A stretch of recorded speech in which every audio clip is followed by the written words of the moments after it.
Since we had to go through Diglett's cave to get to Route 2, I decided to bring Kaname back onto the team, cause it seemed like the perfect place to train him up. It's really dark, so it doesn't matter that he can't see, and since he's in the air, it means that he's safe from ground type attacks. It actually worked out really well, and for the first time ever, he was able to take on a battle all by himself. Unfortunately though, the celebrations didn't last long, because the second Pokemon we ran into was a viciously strong Dugtrio who instantly lashed Kaname out of the air, knocking him to the ground. Even though I tried to end the battle there, the Dugtrio wouldn't let me, so I sent Drayden out to take care of it while I ran over to Kaname. He was lying on the ground twitching in both pain and fear, and it was all my fault. I never should have let him take on that battle. In fact, I shouldn't have had him battling at all. Not every Pokemon is meant for this kind of life, and I never should have forced him into it. And so, after scooping the poor thing off the ground, I did the only thing I could do to ever make it up to him. I returned to Mount Moon and released him back into the wild, and I promised myself that I would never push any of my Pokemon beyond their limits ever again. Needing some time to reflect, I finally went to the museum in Pewter City, and while there, one of the scientists gave me a piece of amber that he'd found and told me to have it revived in a lab somewhere. He shushed me before I could ask where somewhere was, and sent me on my way before his colleagues noticed him giving it to me.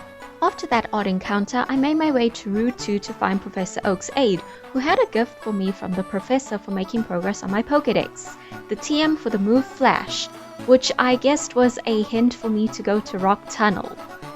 Definitely see where Gary gets it from.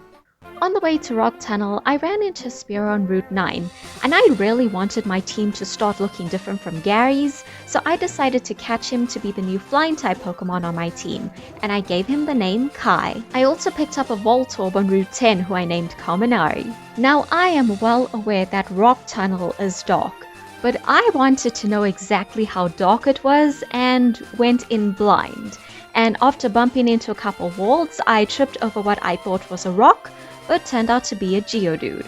She was actually kinda cute, so I caught her and named her Roxanne. And so with my lesson learned and a severely sore stubbed toe, I limped out, had Kaminari learn the move Flash, and then got to training for our upcoming adventure.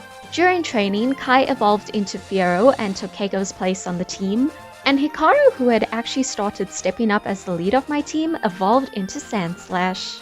I also decided to train up and evolved Mallow and Roxanne, not because I needed them for Rock Tunnel, but for the sake of filling up my Pokédex a little more.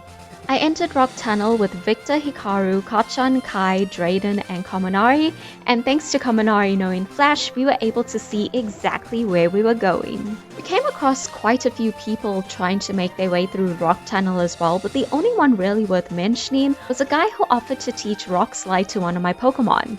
I had Hikaru learn it, and also ended up using the stolen Dig TM on him because I realized that he was on this journey for the long haul and he really needed a good stab move. Once out of Rock Tunnel, we found ourselves in Lavender Town, and I felt oddly drawn to Pokemon Tower. I wasn't the only one who felt this way though, because when I went up the stairs, I ran into Gary. Now let us just pause for a minute here. Every time Gary and I see each other, we both get a little competitive and want to battle it out. But that is absolutely no excuse for us deciding to battle in what should have been the resting place of people's lost Pokemon. So yeah, on behalf of both of us, I am so sorry for our serious lack of respect regarding this battle. Anyways, Gary of course led with his Pidgeotto, and I grabbed the wrong Pokeball and sent out Drayden by mistake. I tried confusing Pidgeotto with Water Pulse, but all it did was weigh down his feathers so he couldn't really fly super high. But taking advantage of that, I switched over to Hikaru, who was able to successfully land a Rock Slide, knocking out Pidgeotto.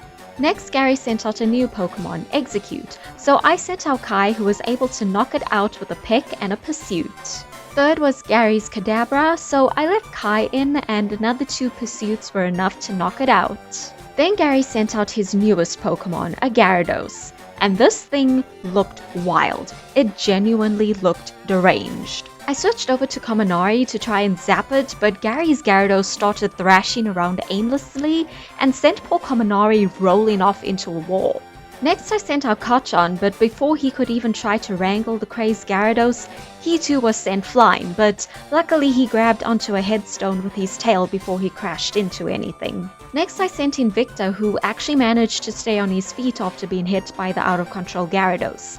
Unfortunately though, he couldn't do much to overpower it, and I knew the Gyarados wouldn't stay still long enough to get hit with Sleep Powder, so once again I had to switch Pokemon. And this time I sent out Drayden, because at this point, Gary's Gyarados was even a danger to itself. Drayden was able to grab onto Gary's Gyarados to stop it from moving around, then knocked it out with a very close-range Dragon Rage.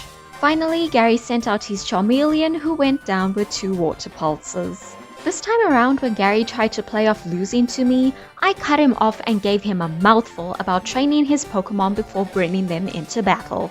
I could tell he took what I said to heart, but obviously his giant ego wouldn't allow him to admit that, and so he left to go learn how to train his water dragon.